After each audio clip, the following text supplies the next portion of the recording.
I know we touched base on it, but I wanted to talk about sometimes around this time of year, as we're recording, it's a Christmassy time. Some people think I'm a grumpy bastard, which then makes me, for the whole month, of like, I don't want to talk to you, I don't want to communicate with you. And no one wants to kind of hear that. I don't want to go all sob story and boo-hoo at all. I hate this time of year. One, because it was when my brother was killed. Yeah. Also, and I've said this so many times, been quite open, I really struggle with the typical family scenario around Christmas because I didn't have one, because I was raised in care. I spent most of my life, I spent Christmas on my toddler in care homes. And as I've grown up and relationships and all of that kind of stuff, it's like I'm watching, it's like I'm a fly on the wall on their Christmas, and I hate it. Do you get what I mean? It's not just Christmas, but it's also like family birthdays and stuff like that. The dynamic of it all. Yeah, absolutely. Yeah. I feel like I don't know how to communicate. I don't know. I wasn't brought up with it, so I don't know what to do. So if I'm being quiet or sheepy, I'm not being a grumpy bastard in the corner. It's like my body doesn't, or my brain doesn't know how to. I don't know what to do. Yeah, I can relate, because that's something that, as you know, I'm kind of actively reflecting on at the minute, and some revelations around kind of family dynamics and communication and relationships that have become all too real as of late.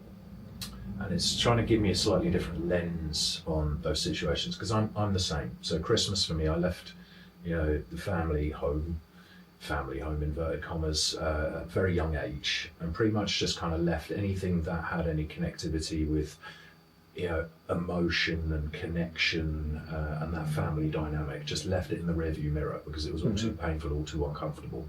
And it's something that I'd never really confronted myself. And I'm coming on to 40 years old now.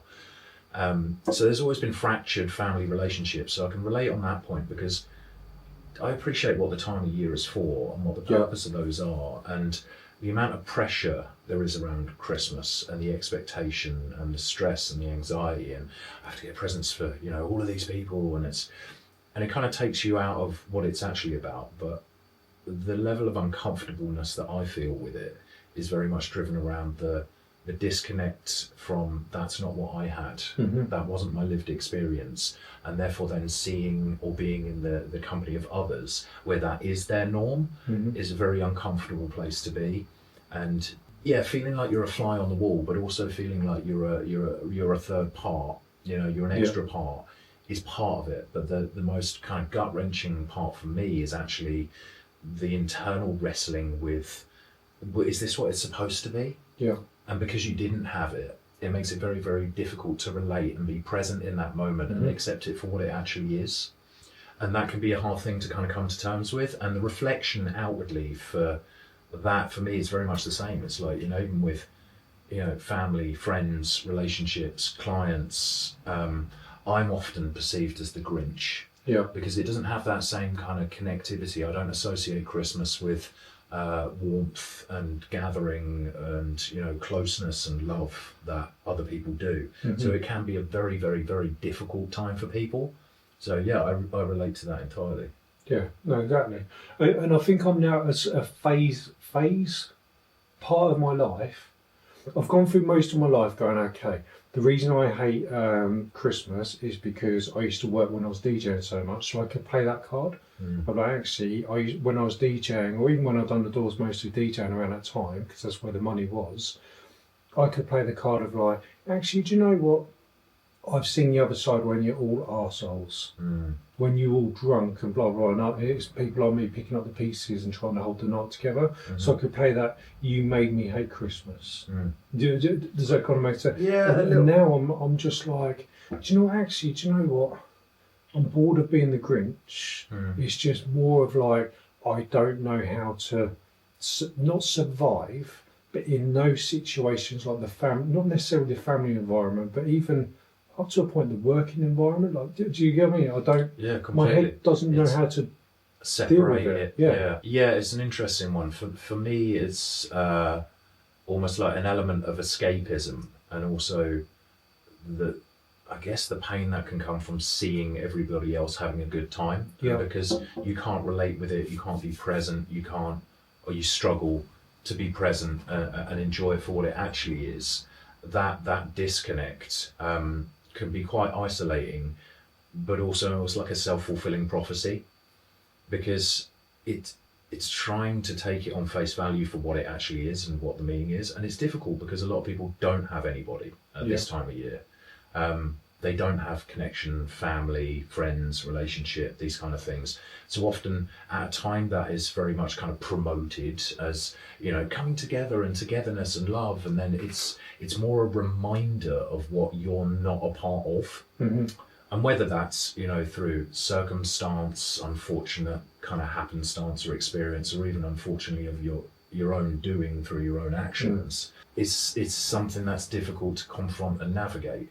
The working side of things is interesting as well. It's because, like, again, at this time of year, like, you spend more time with people that you work with than you do your own family and friends. Yeah, 100%. And you often don't get to choose who you work with. And then again, but the dynamic is the same, because you've still got, everyone has this kind of sense of expectation where it's like, trees going up, excited for this time of year, I've got my family this, and we're prepping this big meal, I've got to get all these presents, and everyone's just kind of wrapped up in that time, and you're not. Yeah. And you're not on that bus, and it's kind of hard, because then you feel like you're almost not only isolated from what you perceive you maybe should have had and you might be resentful for, or that you can't emotionally connect to the deeper importance of, and it leaves you very, very isolated, not only to that small kind of group and community of people you interact with, but almost the entire world. Yeah. And I think that's what a lot of people struggle with at this time of year, because, like, on the outward, when the only kind of connectivity at that point, if you're very alone, is through this little black mirror of dopamine kind of escapism, you get lost in that kind of, you know, mindset and doom scroll and fantasy world of just trying to put on a brave face or promote, you know, it's like, you know, it's difficult for people. Really difficult, because it's a heightened sense of disconnect. Because from the outside, when you're sat there on your own in isolation, the whole world is celebrating and together and surrounded by their loved ones and having a great time. It's also an interesting dynamic, having been, you know, with others, like you say, when you're a fly on the wall, is you see the rawness of it, like with family and connection, and also it's not perfect. It's not that Coca-Cola advert. There's some falseness as well, isn't there? There's always an element, but, like, there's realness to it too as well, because there's arguments, there's disagreements, you know, it's like, yeah, there's always kind of aspects to it. You see the dysfunction, but then there's also that yearning for actually what I would have given to have that plus the dysfunction. I'll take the dysfunction for the other stuff. And that can create a sense of disconnect. So yeah, it's a tough time of year. I think the main thing that people don't recognise is it makes you feel disconnected from the entire planet and community and humanity, not just yourself and, you know, the small circles around you. Yeah, no, I'd agree with that. And I think the thing why, I don't know whether, I shouldn't, I think the thing what I think about is actually, if I'm doing like a family environment, it doesn't really matter what it is. Obviously, this is nothing on the in-laws at all, but that, I think the thing is that what I struggle with. Do I struggle? False acceptance. I've accepted, even though I shouldn't do, that if anything happened and I just wasn't there, it wouldn't matter. Because, does that kind of make sense? It does make sense. I think I'm trying to make a point on there. It's like there's something in me where I'm like, I've not forced myself. It's not here for me. I'm being, you know, kind of accepted and brought in, and it's like, but if I wasn't here, it wouldn't change anything. It wouldn't make any difference, because it doesn't truly feel like yours. Yeah. No, exactly that. And I don't know whether I'm right to accept that or not, or whatever else. I don't even know if that's normal. What is normal? But yeah, it's for me, it's been an interesting one, as we all kind of like stood outside talking earlier, is that sense of coming together and the simple things of sat around a table, sharing a meal with people that you can trust and you love. It's trying to be present in those moments, and it's not necessarily, it shouldn't just be reserved for Christmas. And I think it's like this time of year, there's almost like a sense of obligation, because again, everyone's like, oh, we're having a great Christmas, the stockings are up, the Christmas tree, like, you know, it's like a rallying point, but how often we really navigate the entire year with those moments of kind of connection and purpose. Take the religious connotations or any of the kind of spiritual connotations out of it, but ultimately it's about, you know, None taken. but it's about people coming together. Which is what it should be about. Which is what it should be about. And when you don't have that, through whatever reason, you know, it's a difficult thing to come to terms with, because ultimately we all want to be accepted, we all want to be loved, but I think it's very, very difficult to shift that mindset and expectation of what you felt you should have had versus what you don't have. And then also, almost the most painful thing is when you have that, is you're in a fortunate position to have in-laws and those people, and they've accepted my in-laws you. are wicked, by the way. Exactly. But it doesn't change when you stand there and how you feel it in your heart and in your stomach, like that you are still a spare part there. It's sometimes I even feel like I'm in the way. Do you know what I mean? And I don't want to do the whole pity party thing, but it's just like, am I only there? Yeah, again, it's not just Christmas, but I'm only there because I kind of have to be, because, and I'm only invited because I'm the husband. Does that kind of make sense? If it makes sense to you, totally. Again, that's nothing on them at all, because they're lovely people. It's just, and I think now, I'm 4 years on you, so 44 the other day actually now, bloody hell. I kind of wonder, like, is it ever going to change? And I don't think it will. I don't know whether that's form, I don't know what it is. I don't know. I think it's about the lens that you put on it, because without going kind of too deep into it, I've had a really difficult kind of journey myself, particularly with family dynamics and relationships, which like kind of relates to the Christmas side of things. And my way of coping from that was, you know, avoidance and running away and disappearing into the little black mirror, and escapism, and not being comfortable and present within those moments. And there's varying different reasons behind it, but this week has been jarring, because I opened up to my mother, who we've got a very, very kind of fractured, distant, you know, there's love there, that's still my mother, but we don't communicate on a level. We've never really opened up about a lot of stuff, and the background and the traumas and, you know, all of these kind of things. But this Christmas I had to go down to, I say had to, I've always looked at it as I've had to, because there's a level of expectation. It's your obligation. Like your obligation, because, you know, they need you to be able to pay for the Christmas meal for everyone, or they need you to, because you're the only one that drives, or whatever, this kind of thing. And I was kind of wrestling with it as well, like going down there, because I never look forward to it, which is terrible, like to kind of take a step back from and be like, there's no element or like thread in my heart that is really looking forward to seeing them, because it's more hinging on the uncomfortableness of the time of year and the reminders of everything and the feeling like a spare part, and, you know, just looking for the door the entire time. So I made a conscious decision to look at it on a different lens, and where I've always been disappointed is that I've gone down under the kind of the expectation of disappointment, because I'm looking at it through the lens of what I perceive it should have been, and what everyone else seems to have, and what I wanted. But I actively made a choice to go down without those expectations, and engaging on a level of just accepting them for who they are, and that environment, and what it means, and what it should mean.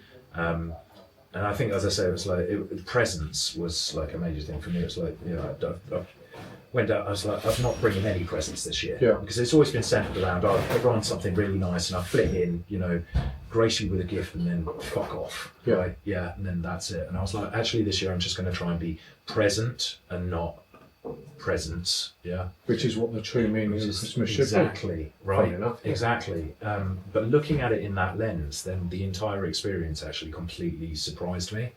Just not only with the dynamic and how people kind of, you know, orbited around, but also how it made me feel, like being in that situation, not having that level of expectation. Now I also appreciate that not everyone has everyone. You know, not everyone has that kind of like even shred of connection left. People might be completely on their own. I'm completely on my own this Christmas. I've never had decorations up. It's just not a time that I celebrate. But now as I kind of like navigate through looking at things in a different lens, for me it's, you know, this time of year, Yule, Christmas, whatever it might be, it's about light returning. It's about the solstice. It's about, you know, the passage of time and nature's ebb and flow, and it's about light returning after darkness. And I'm looking at kind of focusing on that because it's almost a reset. And Jesus. And Jesus, the baby. He wasn't born in Jesus. December, but anyway, it's a different topic. Yeah. Yeah, well, this is it. We are non-religious. Yeah. Opinions are our own. But yeah, so looking at it through a kind of lens as to what it is because the world's a weird place, right? And it's like you look around nature and everything slows down at this time of year. Things go into hibernation, leaves fall off the trees, the world slows down, the days are shorter, the nights are longer. But then we come into this point where actually it's about, you know, rebirth and regrowth and flourishing. And it's rather than looking at Christmas alone this year as, oh, it's a, you know, another year on your own. Yeah. Or not being engaged. For me, it's going to be focusing on a reset point, I think, and looking ahead as to what there is, and then building on that. And I think again, it's about trying to shift, blind leading the blind at the moment. As I say, I'm not fond of fucking knowledge at all, but it's trying to look at it through a different lens because it is an opportunity.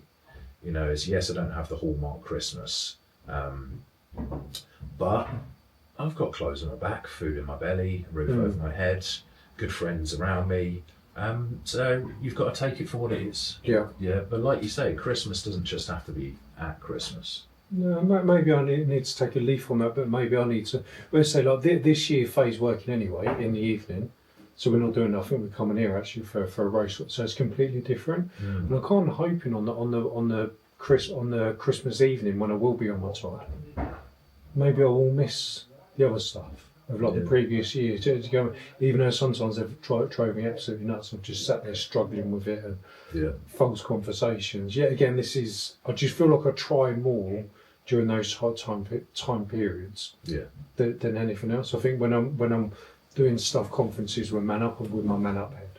Yeah. When I'm doing the wild camping, I'm not talking to anybody. Do you get me? I've always got some sort of mask.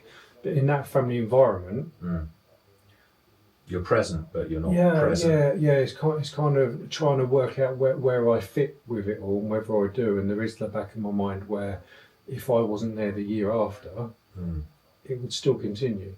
That's like anything in life, though, really, isn't it? No, true. So maybe I need to rethink it this year, actually, because actually I've got the first alone Christmas. It's only in the evening for many, at least 20 years. But just because it's that one particular day, but like, what about last Tuesday, second week of November, when you were on your own? Yeah, you know, true. So fundamentally, what's the difference? It's just because it's, you know, a date. Yeah. As I say, it's that disconnect because you see the world out there that everyone else is having a great time and they've got this, that, the other, and there's a sense of expectation.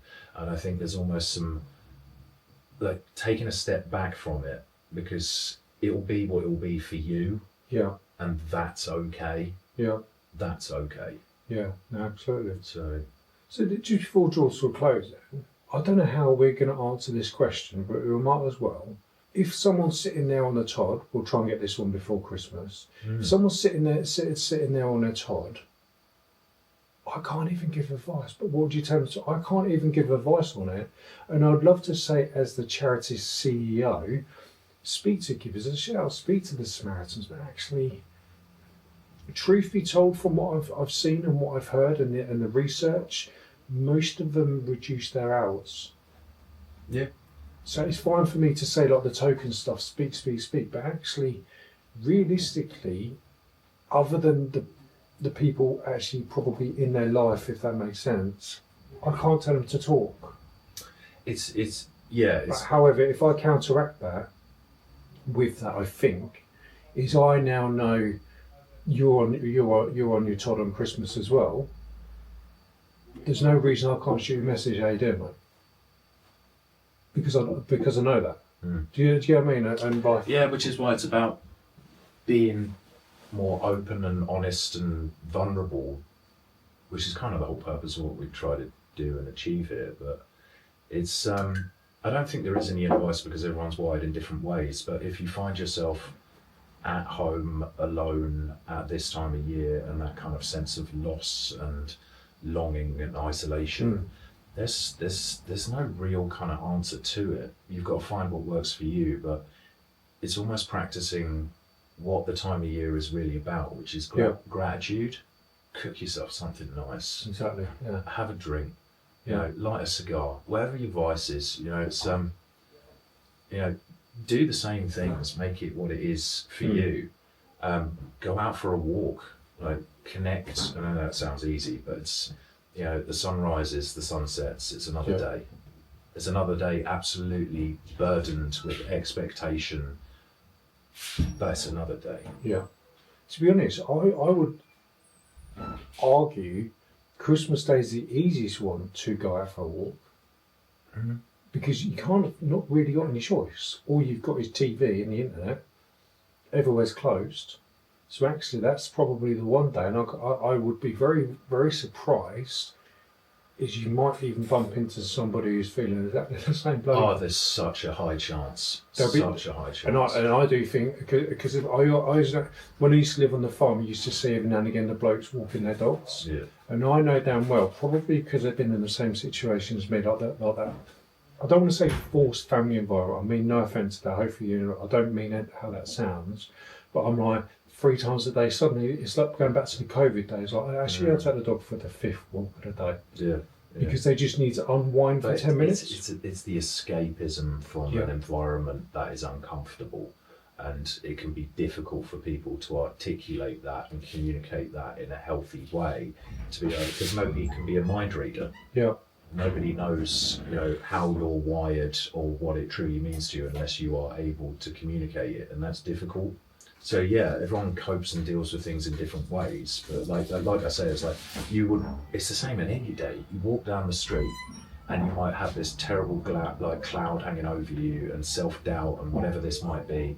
And you walk past 20 people and, give the whole nod, hello, good morning, nice weather, whatever it might be. You don't know what they might be suffering and struggling in a very similar kind of fashion. Yeah.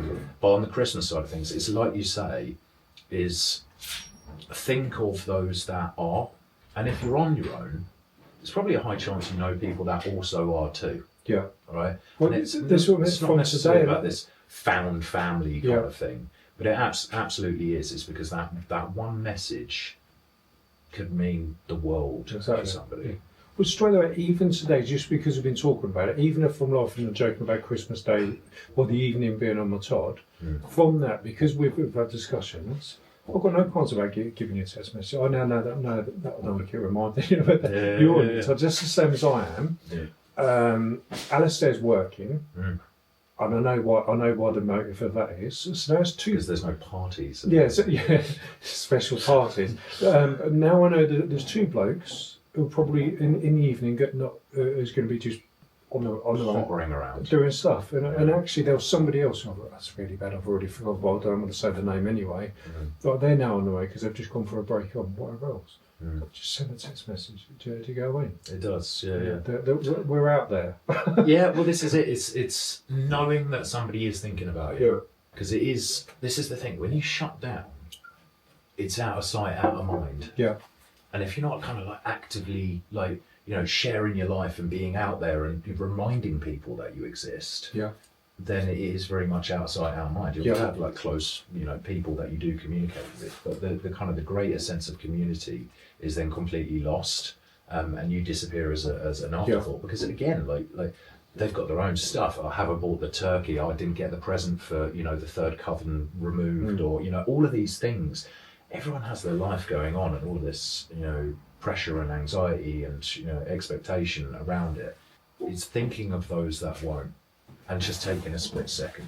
Exactly. A split second, because that's ultimately what I will do. Is I'll go for a walk. I'll have the slow cooker full of mulled wine. I've got my own little kind of traditions and things that I'll do. But if I'm returning back to that, then I will reach out to people and. Rather than sit there and go, why is nobody reaching out to me? Yeah. Is sometimes you need to be the one to make that change, adapt that behaviour, and be the one to 100%. Open and express. 100%, because there was a guy in those hope groups, the weekly groups we were testing, And there was one guy, he kept saying on the Sunday, typical story they say, on the Sunday he takes his kids back, he takes his son back or daughter, and on Monday he realised that nobody would talk to him. And for him it was just like, so his attitude was like, no one will talk to me on that Monday, so fuck all of them, I'm not going to speak to them now. I was like, okay, so so I went to him, well, what happened, what's different on the Monday? He goes, I just go a bit of a recluse because I've given my son back, I miss him. So I was like, so would you say you're a bit of an arsehole on a Monday? And he was like, actually, I didn't think about that. I'm not calling him an arsehole, I'm just like, so everyone in your life, your direct life, now knows that actually on Mondays you're a bit of an aggy bastard. And you want to be alone, blah, blah, blah. You want your Netflix day in the boxes, whatever else. So I'm like, so maybe the people around you have learned on a Monday, but then what happens is you're because he's got anxiety, whatever else. So on the Tuesday, you're like, well, they're all fucking ignore me, so I'm not going to speak to them. I was like, well, maybe they've just realised Monday is your arsehole day, so leave you alone. Am I making sense with that? Yeah, it does. Like, listen, the reciprocation will be a byproduct of how you conduct yourself and communicate. Yeah. I guess it's almost consequences, isn't it? Consequences of your own actions. So yeah, if you do shut people out and don't communicate, or you are a bit aggy, or any of those kind of behaviours, then that will breed a reaction, and in many cases that reaction is then cut off communication, contact. So yeah, it's a difficult one. You almost kind of need to look internally as to what that is and then address it, because you might have a low Monday and that's your kind of repeating staple habit, arsehole day, but actually why not try and not be an arsehole Monday? Exactly. And actually reach out to somebody else. Exactly. And then try and shift and adapt that. Communication's a two-way thing. Certainly is.